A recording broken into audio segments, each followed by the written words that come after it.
Canada வட அமெரிக்க கண்டத்தின் வடக்கு பகுதியில் அமைந்துள்ள ஒரு நாடு. 99,84,670 சதுர கிலோமீட்டர் பரப்பளவுடன் இருக்கும் கனடா பரப்பளவு அடிப்படையில் ரஷ்யாவுக்கு அடுத்து உலகின் 2வது பெரிய நாடாக உள்ளது. ஒட்டாவா எனும் நகரை தலைநகரமாக கொண்டுள்ள கனடாவின் மிகப்பெரிய நகரமாக டொராண்டோ எனும் நகரம் உள்ளது.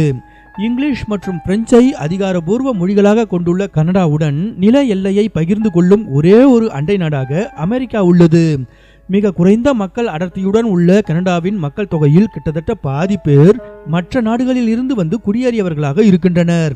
உலகின் மிகவும் பன்முகத்தன்மை வாய்ந்த கலாச்சாரம் மற்றும் இன ரீதியாக வேறுபட்ட மக்களை கொண்ட நாடாக உள்ள கனடா பற்றிய மேலும் பல ஆச்சரியமான உண்மைகளை இப்போது பார்ப்போம்.